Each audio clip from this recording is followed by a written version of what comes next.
गोवा के एक दूर दराज सुनसान समुद्र तट के किनारे, जहां समुद्र की लहरें रात की खामोशी में गूंज रही थीं, एक नौजवान और दिलकश औरत राधा अकेली एक लकड़ी की झोपड़ी में रहती थी।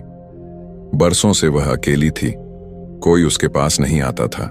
एक दोपहर जब वह तट पर एक चट्टान पर बैठी समुद्र की लहरों को देख रही थी, उसे दूर से पैरों की आहट सुनाई दी। जैसे ही वह उठी और देखा तो एक बुजुर्ग आदमी अर्जुन रेत पर चलता हुआ उसकी तरफ आ रहा था, हाथ में तेल की एक छोटी बोतल लिए। राधा के दिल में अजीब सी हलचल हुई, जैसे बरसों बाद इस तट पर कोई मेहमान आया हो।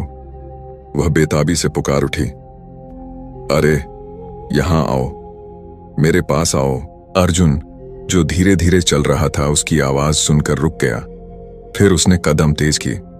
राधा अपने आप पर काबू न रख सकी और दौड़कर उसके पास पहुंच गई। जब वह चट्टान के करीब पहुंचा तो राधा ने उसका बांह पकड़ लिया। तेल की बोतल देखकर उसकी आंखें चमक उठीं।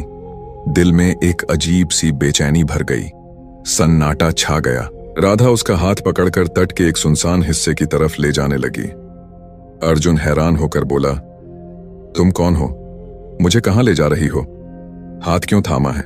राधा ने कोई जवाब न दिया, बस हाथ मजबूती से पकड़े रखा। दोनों एक ऊंची चट्टान तक पहुंचे जहां समुद्र की लहरें टकराती थीं। वहां रुककर राधा ने धीमी आवाज में पूछा, तुम मसाज करने वाले हो? अर्जुन ने हाँ में सिर हिलाया। हाँ, तुम कौन हो? मैं सचमुच मसाज करने वाला हूं। यह सुनकर राधा के चेहरे पर खुशी की लहर दौड़ गई। तो क्या तुम मेरी पीठ पर मसाज कर सकते हो? अर्जुन घबरा कर बोला, तुम्हारा दिमाग तो ठीक है, मैं सिर्फ मर्दों का मसाज करता हूं, तुम तो औरत हो। राधा ने फौरन अपनी पीठ पकड़ ली और बैठते हुए कराह कर बोली, यहां बहुत दर्द है, बहुत ज्यादा दर्द। अर्जुन परेशान होकर करीब आया। कहां दर्द है, दिखाओ।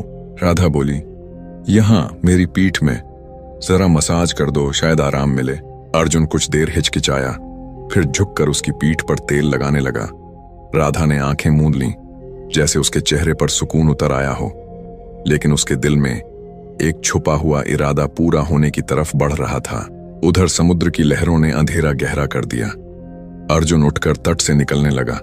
राधा घबरा कर बोली, रात में कहां जाओगे?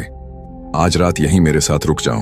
अर्जुन ने देखा कि रात गहरी हो चुकी थी और समुद्र की आवाज बुलंद थी। वह रुक गया और राधा की तरफ देखने लगा। राधा जवान और बेहद दिलकश थी। वह उसे देखता रह गया, फिर कदम बढ़ाए करीब आया और उसकी आंखों में देखकर बोला, ठीक है, आज मैं तुम्हारे साथ रुक जाता हूं, लेकिन सोने की जगह कहां है? राधा हंसकर बोली, जगह तो मिल जाएगी, बस तुम मेरे साथ सोने को तैयार